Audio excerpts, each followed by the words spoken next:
bahwa selama maulid itu tidak keluar dari 5, dia termasuk dalam sunnah hasanah.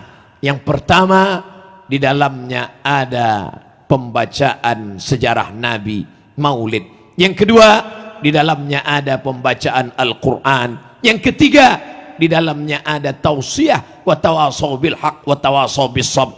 Yang keempat, di dalamnya ada silaturahim. Dan yang kelima, di dalamnya ada makanan. Maka kalau 5 unsur ini ada, dia adalah maulid yang diridhai Allah Subhanahu wa taala. Begitu kata Al-Hafiz Jalaluddin Abdurrahman As-Suyuti dalam kitab Al-Hawi lil Fatawi. Hafalan hadisnya 200.000 hadis, kitabnya 500 kitab. Dia memuji-muji maulid. Tiba-tiba ada orang yang hafal 3 hadis, itu pun kalau laptopnya hidup, membid'ahkan maulid, menyalahkan maulid, mendolalkan maulid. Maka saya bukan mengajak kepada pemahaman, saya bukan mengajak pada satu qaul pendapat, saya hanya sedang bercerita. Yang mau ikut Ustadz laptop silakan, yang mau ikut Ustadz Google, Ustadz YouTube silakan, tapi yang mau ikut Jalaluddin Abdurrahman As-Suyuti, maka saya termasuk yang mengikut pendapat As-Suyuti, pendapat Jalaluddin Al-Mahalli, pendapat Imam Ibnu Hajar Al-Asqalani. Malam hari ini mudah-mudahan kita semua termasuk yang akan selamat bersama Imam Jalaluddin As-Suyuti, Al-Imam Al-Hafiz Ibnu Hajar Al-Asqalani, Al-Hafiz Al-Maqdisi, dan para ulama Ahlus Sunnah wal Jamaah insyaallah. Amin ya Rabbal Alamin. Apa kelebihan Nabi Muhammad sallallahu alaihi wasallam? Allah ketika memanggil Adam, dia panggil namanya, ya Adam uskun anta wa zawjukal jannah. Allah ketika memanggil Yahya, dia panggil namanya, ya Yahya khudhil kitaba biquwwah. Allah ketika memanggil Isa, dia panggil namanya, ya Isa inni istafaituka 'alan nas. Allah ketika memanggil Musa, dia sebut namanya, ya Musa. Tapi ketika memanggil dia, tak ada Allah pernah memanggil ya Muhammad, ya Ahmad. Allah memanggil dia dengan sebutan panggilan kelembutan, ya ayyuhar rasul balligh ma unzila ilaika min rabbik, ya ayyuhan nabi jahidil kuffar wal munafiqin. Allah memanggil Nabi Muhammad sallallahu alaihi wasallam dengan 2 sebutan di dalam Al-Quran, ya ayyuhan nabi, ya ayyuhar rasul. Sedangkan Allah pun, dalam tanda kutip, sedangkan Allah pun berakhlakul karimah kepada Rasulullah sallallahu alaihi wasallam. Tapi makna berakhlakul karimah di sini adalah dalam tanda makna yang lain. Allah mengajarkan kita berakhlak memanggil dia.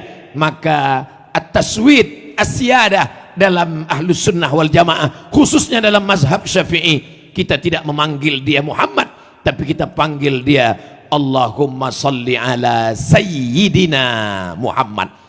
Dia sendiri menyebut dirinya Sayyid, ana sayyidu waladi Adam. Aku adalah anak pemimpin anak cucu keturunan Adam.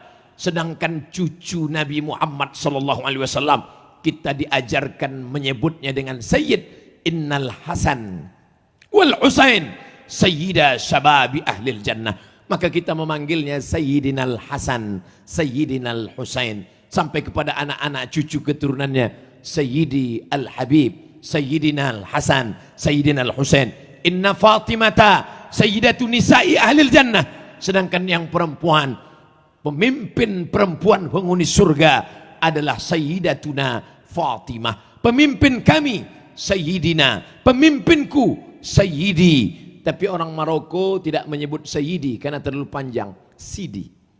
Sedangkan untuk yang perempuan, Sayyidatuna, pemimpin kami.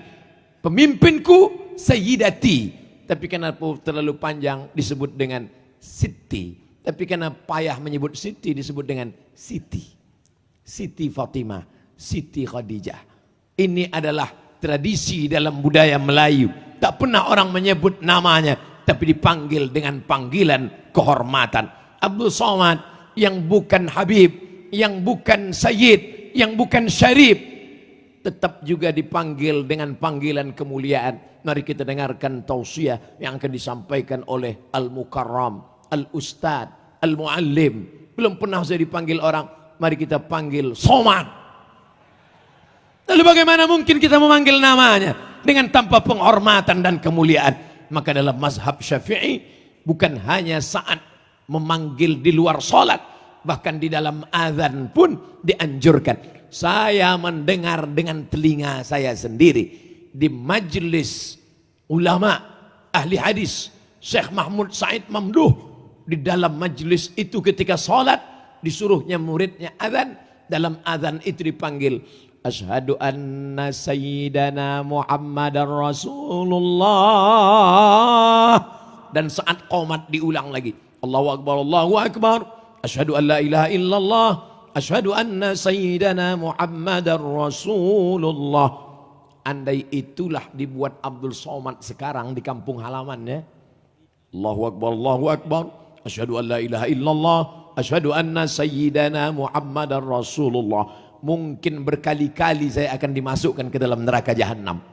Seolah-olah kunci neraka berada di tangan orang yang mudah, begitu mudah untuk membid'ahkan hanya dalam perkara-perkara, masalah-masalah yang ulama mukhtalaf fih dalam masalah itu.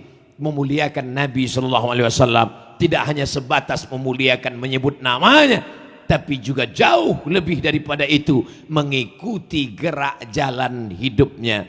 Apa pelajaran yang kita ambil dari sejarah Nabi Muhammad SAW?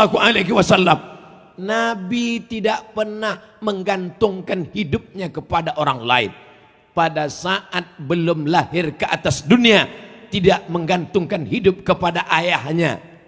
Abdullah sudah meninggal ketika dia berusia 2 bulan dalam kandungan. Begitu kata Imam Abu Ja'far Al-Barzanji dalam syair-syair yang dia tulis, walamma tamma min hamlihi syahrani ala ashhuril aqwalil marwiyah tufiya bil madinatil munawwarati abuhu Abdullah. Walamma tamma min amlihi, ketika sempurna hamilnya, syahrani 2 bulan, ala ashhuril aqwalil marwiyah, menurut hitungan bulan qamariyah, tufiya bil madinatil munawwarati, meninggallah ayahnya di kota Al-Madinah Al-Munawwarah, abuhu bapaknya Abdullah. Apa maknanya? Tak pernah dia menggantungkan hidupnya pada ayah kandungnya sekalipun. Bagaimana dengan ibunya? Dia disusukan oleh Thuwaibah, disusukan oleh Halimatus Sa'diyah, dan pada saat anak manja-manjanya, sebagian anak sempat durhaka saking manjanya, menyakiti ibunya. Nabi Muhammad SAW dibersihkan Allah dari durhaka, tak durhaka kepada ayah, tak durhaka kepada ibu. Dibesarkan oleh kakek datuknya Abdul Muttalib, tapi tak lama kasih sayang itu dia dapatkan, berpindah kepada Abu Talib. Dan ketika bersama Abu Talib pun dia tak pernah menyusahkan Abu Talib. Dari mana dia makan? Dia mengambil upah mengembalakan kambing-kambing orang kota Makkah Al-Mukarramah. Lalu kemudian ketika dia remaja, beranjak dewasa, dari mana modal dia menikah? Dia membawakan barang-barang dagangan yang dimiliki oleh Khadijah Al-Kubra. Dia bawa barang dagangan. 2 cara mencari nafkah Rasulullah SAW. Yang pertama, mengembalakan kambing, mengambil upah. Yang kedua, membawa barang dagangan. Sehingga pada usia 25 tahun dia sudah menikah dengan mahar yang luar biasa. Dalam kitab buku ensiklopedia Sirah Nabi SAW dikatakan Nabi menikah umur 25 tahun dengan mahar 1 miliar kalau dihitung dengan angka rupiah sekarang. Mudah-mudahan yang sudah menikah tadi tidak terbebani dengan angka 1 miliar ini. Tapi saya mohon maaf, mungkin saya sampaikan mahar 1 miliar ini memberatkan bagi jombloan fisabilillah kita. Ada orang yang berapi-api bercerita tentang sunnah Rasulullah, semangat mengikuti sunnah. Tapi ingatlah, Nabi menikah umur 25 tahun, tidak memberatkan ayah ibu, mencari sendiri dengan mengembala kambing dan memperdagangkan barang-barang perniagaan sehingga terkumpul biaya yang luar biasa. Tapi hari ini orang yang mengaku ahlu sunnah, mengaku mengikuti sunnah, maka menikah lewat dari 25 tahun itu mungkin termasuk dalam bid'ah dhalalah. Tapi tentu tidak. Sebagian ulama mengatakan memaknai bid'ah dhalalah itu kalau mukhalafatul Quran was sunnah. Tapi Rasulullah SAW menikah 25 tahun. Pernikahan tadi membangkitkan semangat anak-anak muda kita. Bukan semangat nikahnya saja, tapi juga semangat mencari nafkah. Mulai besok gembalakanlah kambing-kambing. Mulai besok bawalah barang dagangan. Tapi barang dagangan ini kalau dibawa laki-laki lain tidak laku. Dibawa oleh orang lain biasa saja, tidak laris. Tapi kenapa ketika dibawa oleh orang ini lakunya luar biasa? Ternyata produk yang dijual berpengaruh besar. Pengaruh yang utama adalah siapa yang menjual barangnya. Bukan barang yang diperjualkan, tapi siapa yang menjualnya. Oleh sebab itu, maka marketing pemasaran anak-anak muda kita bersemangat dalam bisnis, bersemangat dalam masalah dagang, bersemangat dalam jual beli. Ini bagian dari ajaran Islam. Maka ketika Allah bercerita tentang iman, tentang keyakinan, tentang surga, tentang neraka, tentang akhirat, tapi kalimat yang dipakai adalah dagang, bisnis. Coba lihat dalam surat As-Saff. Hal adullukum ala tijaratin tunjikum min adzabin alim. Hal adullukum, maukah kamu aku tunjukkan ala tijaratin, perdagangan, perniagaan, bisnis. Tapi bisnis ini luar biasa. Tunjikum min adzabin alim, menyelamatkan kamu dari azab yang menyakitkan. Apa dia? Tu'minuna billah, beriman kepada Allah. Wa tujahiduna fi sabilillah, berjihad di jalan Allah. Bi amwalikum, dengan harta kamu. Wa anfusikum, dengan nyawa kamu. Harta dulu, baru nyawa. Malam ini kita diperlihatkan kenapa maulid ini begitu meriah dan megah. Tentulah karena orang Palembang kaya raya, punya harta yang luar biasa. Amin.